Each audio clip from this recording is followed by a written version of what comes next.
Hello everyone, good evening sa ating lahat. Hindi na tayo magpatumpik-tumpik pa guys.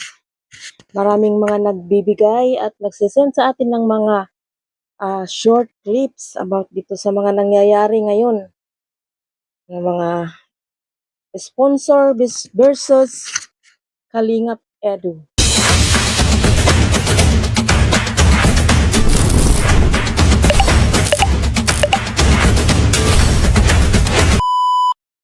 Good evening sa ating lahat. This is me again. Ang iyong lingkod, Ate Chai. Huwag na tayong patumpik-tumpik pa guys. Marami ang nag-reach out sa atin yesterday, today, maybe tomorrow again. Shout out sa ating lahat. Shout out sa ating ama ng Kalingap, Kuya Val Santos Matubang, Ate Edna Vlogs at Kalingap Ram. Ito na ngayon guys. Maraming mga natatanggap nating mga short clips galing dito sa mga reaksyon ng mga anti-reactors. Sponsors, reactors or anti-reactors versus Kalingap Edu. Ano na ba itong mga nangyayari ngayon guys? Grabe. Mukhang fake news yung iba naman scripted o ano ba? Ano ba ang nangyayari ngayon? At bakit pilit nilang pinagsasalita si Kalingap Edu dito about dito sa sinasabi ng ating minsan na naging kaibigan natin na sponsor na na tinatawag natin na si Mami Lydia. Gaano ba katotoo itong kanyang isiniwalap about dito sa interview kay Hasa? Napag-alaman natin na pumunta ang nasabing reactor doon sa lugar ng sponsor. Pilit nilang pinapaamin si Kalingap Edu about dito sa issue ng pagbibigay ng tulong. Yes, hindi naman lingid sa ating kaalaman na nakatulong si Madam Sponsor kay Kalingap Edu. Guys, hindi na sana ako dito magtatackle about sa isyung ito dahil mukhang hindi naman pero lumaot na ng lumaot. Nireaksyonan na ng lahat ng mga kasamahan nating mga Kalingap reactors. Nag-spread na yung interview about sa sponsor. Not only sa YouTube at umabot na rin ito sa SOCMED ng Facebook at saka sa TikTok. Oh my God guys, kumalat at ipinakakalat pa ng mga ibang mga supporters ng kabila. 'Di ba? Kung gusto niya ng katahimikan, well, nasa kanya lang naman. Bakit? Kung tutuusin guys, hindi naman sana ito lumaot pa ng lumaot kung walang nagdadrag ng pangalan dito ng nasabing sponsor na si Mami Lydia kung tawagin. Tita Lydia, Mami Lydia. Sana naman inisip muna ng maayos. Inisip muna ng how many times bago mo sinabi sa SOCMED kung gusto mo ng kung gusto mo ng peaceful life na hindi madadrag ang iyong pangalan at eto, sino ang nagdala sa iyo ng kapahamakan dito sa social media. Hindi natin maiiwasan yung ibang mga commentors na makaka-comment talaga ng hindi maganda, makakabasa ka na ng hindi magaganda dahil isa rin tayo na nagbigay ng komento dito which is yung shared post ko sa reaction ng ating isang kasamahan na si Boss Berador. Kinapsyonan lang natin at ito, paulit-ulit kong sabihin, hindi ako magsasawang sabihin na pinapabanatan tayo. May nag-screenshot ng mga kasamahan din niya at ito, hindi na natin maiwasan, hindi na natin ma-prevent yung mga nagko-comment doon. Talagang lumaot na hanggang may lumabas na mga interview doon sa live streaming ng nasabing reactors at ipapadinig ko sa inyo yung sinabi ng sponsor at pakinggan natin yung short clips na ito ay hindi galing doon sa sa nasabing nag-interview na reactor at ito ay nakuha natin sa TikTok. Maraming nag-spread na dito ng kanyang mga sinasabi. At ito guys, panoorin natin. Toong nangyari. Kasi hindi ko makaya yung mga sinasabi ninyo na ako ay fake news.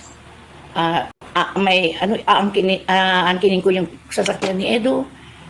Tapos sabi niya may magpagnanasa ako kay Edo. Sa tanda ko na to. Hindi parang anak ko si Edo. Gusto ko lang sana si Edo magsalita. Sabihin niya ang totoo. Nakiusap si Kalingap Edo kay Mami Lydia. Natulungan siya dito sa nung yung bibili siya ng kanyang sasakyan. Kung nakiusap man si Kalingap Edo dito, well, nakita naman natin yung amount na kanyang itinulong only lang sa base lang ito sa sasakyan. It doesn't matter doon sa mga tulong niya doon na nabigay daw niya monthly para sa kanyang mga beneficiaries. Ang tinutukoy lang natin dito is about yung sa sasakyan. Na siya ay nakiusap sa akin. Sinabi pa niya na parang akong magulang. Sinabi niya, ang kailangan niya. Hindi ako tanga na magbigay ng pera, $1,000. So, kung may conversation kayo, ito is yung sinasabi nilang ibigay nyo ang resibo. At ito ang resibo ng sponsor. At sinabi pa niya yung amount. Hindi ako tanga na magbigay ng pera, $1,000 na para sa sarili niya. No. Pag kailangan sa mga beneficiary, okay, magbibigay ko. Matagal na akong sponsor ni Edo. Since Erika pa, alam niya yan, lahat, pati beneficiary, binibigyan ko. Marami akong natulungan sa Kalingap. Pero ni isa wala akong binoy-boy na kinumbat. Lahat ng tulong ko, taus-pusong nagaling sa puso ko yan. Para kung anak si Edo, ang kwenta ko sa kanya. Yes, parang anak mo na si Kalingap Edo. Kung itinuturing mo na parang anak si Kalingap Edo, dapat dito, hindi mo isinisiwalat yung mga naitulong mo sa kanya. Bagkus, may kunti pa ring pagmamahal bilang anak. Yung nag-interview sa'yo parang gusto lang nilang idadrag yung pangalan mo. Yes, nakatulong ka at yan ay laking papasalamat sa iyo, Mami Lydia. Pero sa nangyayari ngayon, sa social media, lumabas ka at pinagpiestahan na ang iyong mga sinasabi dito. Na nire-reactionan niya, kanya-kanyang reaction na ang mga reactors dito. May mga kanya-kanyang opinion, kanya-kanyang puro-puro. Well, hindi naman natin ipinagkakaila na nakatulong ka kay Kalingap Edo. Bagkus is, dapat ba na isumbat yung tulong sa isang vlogger? Hindi naman siguro yun ipinagkaila ni Kalingap Edo, which is nagpasalamat din si Kalingap Edo nung binili na yung sasakyan niya. Which is dalawa nga kayong pinasalamatan ni Kalingap Edo. Hindi naman niya yun itinatanggi. Yung sinasabi mong nagbibigay ka ng monthly sa kanya para tulong yun sa mga beneficiaries niya. That is between you and Kalingap Edo na usapan na yan. Bakit pa kailangan mo pang isambulat o isiwalat sa nakakarami? Usapan nyo yan. That's your conversation between you and him. Sa mga kwinintuhan mo ng mga yung mga tinutulungan mo noon, yan ay may kaalaman din tayo na may nagsabi na ikwento din sa atin, pero never natin yan ipinalabas. Bagkus nakapagsabi tayo ng, uy, maraming salamat dahil may mga tao pa din na may mga bukal sa loob na tumutulong sa mga nangangailangan, tumutulong, nasi-share ng kanilang blessing sa mga mga kapuspalad, kagaya ng mga tinutulungan ni Kalingap Edo na inyong tinutulungan as being his sponsor. Maraming salamat din yan. Papasalamat tayo dyan kasi hindi natin pwedeng i-disregard yung mga tulong na yan dahil that is tulong. Maraming natulungan, maraming sumaya, maraming nakaahon pansamantala sa tulong na ibinigay mo through Kalingap Edo. At ito guys, panoorin ulit natin itong mga sinasabi ng sponsor. Kaya ako nagtataka bakit ganun ang nangyari. Sinagot ko lang yung sa comment na ako daw ay tanga. Ako ay bubo. Bakit? Ibinigay ko daw sa kanya. Hindi. Nakiusap sa akin. Sabi niya, tita, pwede ba akong tulungan? Yun ang sabi niya sa akin. Ano yun? Kukuha ko ng sasakyan ko. Yung ang salita sa akin.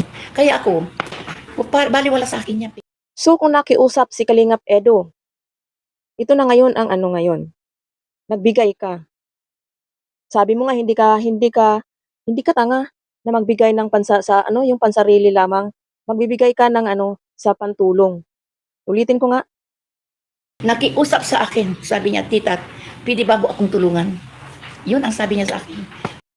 dahil sa pagkakaalam ko is parang hindi nakiusap, parang ikaw yung nagsabi na magbibigay ka, tutulungan mo si Kalingap Edo na kukuha ng sasakyan.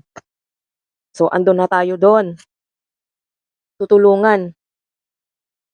Kung bukal man sa loob mo ang tumulong, bakit ito ngayon, nang dahil lamang doon sa nag-comment na sinabihan ka ng hindi ka nais-nais, nire-reveal mo na yung totoong nararamdaman mo kung bakit kung bakit ka nagsasalita ngayon. Dapat doon mo sana dapat hindi ito pinapatungkulan na kay Kalingap Edu.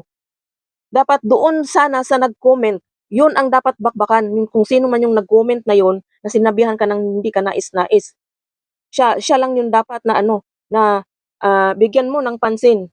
Isang word lang yan panunumbat o pamumuy-boy is walang ibang natin magagamit na word. Kasi yun ang parang lumalabas yung nanunumbat ka na sa tinutulong mo. Is tulong sana. O marami ka nang natulungan. Pero yung pinagdidiinan na magsalita si Kalingap Edo. So, ito ngayon,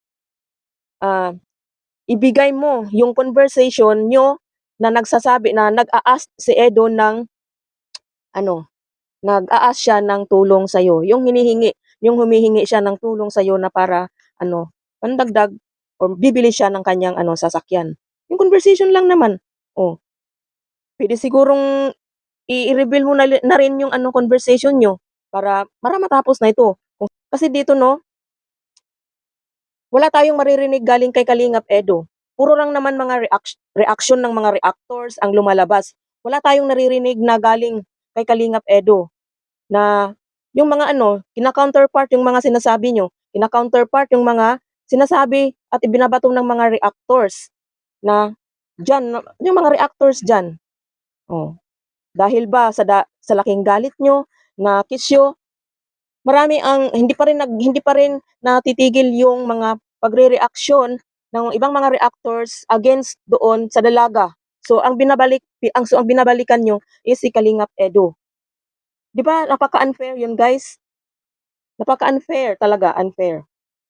Wala namang ginagawang masama sa inyo yung tao. Bakit siya ang pinupukol nyo ng ng pambabalahura.